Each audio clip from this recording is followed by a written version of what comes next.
Right. While investors seem happy with President Ramaphosa, many in the country are upset about spending.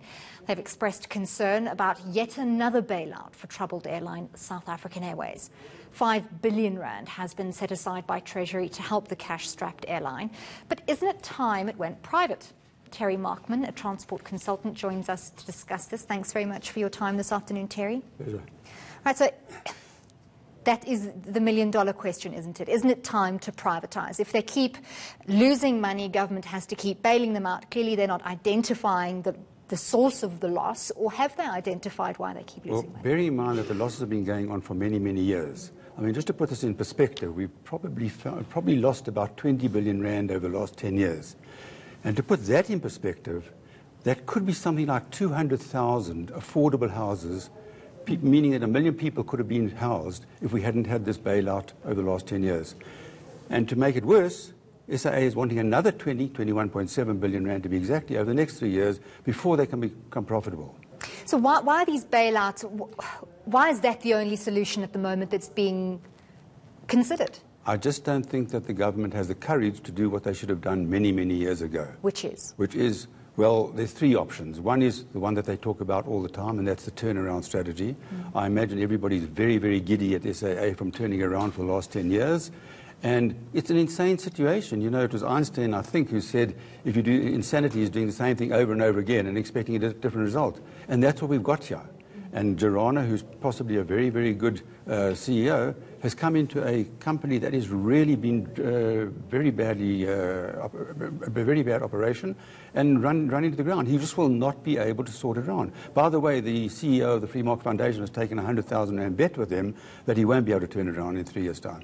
So the turnaround strategy, I think, is something that you can just forget about. We should realize that now. And the good news is that Tito Mboweni, I think, in his few words that he said, is starting to realize that. He says we just cannot afford to have SAA going on forever. Then there's the possibility of privatization.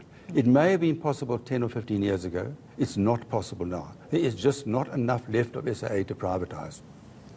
You could privatize some of the smaller things like Mango, the food place called Air Chefs, maybe even SAA Technical. But nobody in their right mind would take over SAA now. It's got, I think, 13 billion rand assets and double that in liabilities. And not only the liabilities in rand terms, but you've got the liabilities of the company. You've got a company that's been operating with people who are just the wrong people. Their whole mindset is, doesn't matter what we do, the government will bail us out. Not, we've got to make things meet. So everyone is pretty much holding their breath. What's in box number 3? Well, box number 3 is, I'm afraid, to wind it down. And we could wind that down very quickly. We know that there's adequate capacity in both the domestic market and the international market to soak up all the passengers that SAA is currently carrying. SAA carries something like 25% of the market. You will recall that a few months ago, SAA Express was grounded, and nobody even knew it had been grounded because the private sector just came in and soaked it all up. I want to mention something very interesting about privatization. In about the early 1990s, South African Airways had 90 to 97% of the market of that order. It's now got 25%. That means in a de facto situation, it's been 3/4 of SAA has been privatized. It's gone from almost 100% down to 25%. So we've just got to wind up the last 25%. And we've done very well without the 3/4 that it was operating. Now, are we holding on to sort of a sentimental idea that we have a national flag carrier, that it's the national airline, and that's why, you know, as you put it, government is hesitant to do the right thing? You know, I think that if you want to protect something, you'll find all sorts of artificial excuses. The flag carrier is just a silly idea.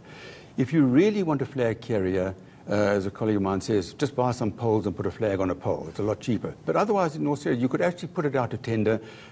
Any airline that wants to fly between South Africa and a particular country, use our flag and tell us how much you'll pay for it. And it'll be a lot less. But we don't have to. I mean, it's only the banana republics that really talk about flag carriers. I mean, the other reasons are, I'm afraid to say, ideological and social. I mean, you know, everybody is delighted that Pravin Gordhan has now stepped in as a Minister of Public Enterprise. I'm not at all delighted. He seems to be a very nice person. I haven't met him. I have no doubt he's very honest, but he really is one of these people who believes that the government's role is to run business, and that's wrong. And what worries me is that he will drag out the demise of SAA as long as possible, and every year cost us 5 billion rand. I mean, just that your listeners understand, do you know what that is costing us today to run SAA? That's 15 million rand today. It's going to cost us 50 million rand tomorrow. And with that 5 billion rand, we could be building roads between here and Cape Town. Much more profitable. So going back to the turnaround strategy, has any of it worked so far? Is there any light at the end of the tunnel? Well, first of all, SAA is not very forthcoming with its financial statements. I mentioned a figure, and I think it's something like their assets are 13 billion. And a few months ago, they reported that their liability is 26 billion rand. They've just upped that to 28 billion rand. All the information we're getting out of SAA, which is not much, they're not very open, is that it's not working. And you know, it just can't work. I mean, I think that's the public is very, very believing. You know, if you said to me, lend me 1,000 rand, and that happened, and then tomorrow you said, lend me another 1,000 rand, and you haven't given me back the first 1,000 rand, I would say, hold on a second. If I wait 10 times to do that, I'm crazy. The public believes that the turnaround is going to happen the 10th or 11th or 12th time. It's just not going to happen. So what power does the public have at this stage to try and steer the process in either way? I mean, at the end of the day, it's taxpayer money. Well, I suppose you could have civil disobedience, which I've been doing for a long time. I don't travel SAA. The sooner SAA loses lots and lots of money, the sooner it will be wound up. It has to lose lots and lots of money. And by the way, I mean, this is not very nice to say, but SAA, I didn't used to travel SAA just as a matter of principle, because I don't think we should support government-owned enterprises, but they should be privatized. Now I'm very worried that because they're making losses, they may be reducing their maintenance costs, and who knows what can happen. I'm not saying that it's unsafe, but I've told my family and my friends, I suggest you don't travel SAA because of the possibility of the safety issue. And up until now, SAAs have had a very, very good record of safety. And there's another element which is very, very, well, it's one of the corruption things that SAA Technical used to buy supplies directly from the suppliers. I think a year or two ago, they put in a middle body simply so somebody could rake off some money. So what that means in SAA, instead of getting a supply, whatever it is, a piece of equipment, in a day or two, now waits 2 or 3 weeks to get that piece of equipment. And that cannot be good for our safety. No. So obviously the issue quite complex there, not just a question of privatise or turnaround. Option 3 is winding it down. Lots to consider there.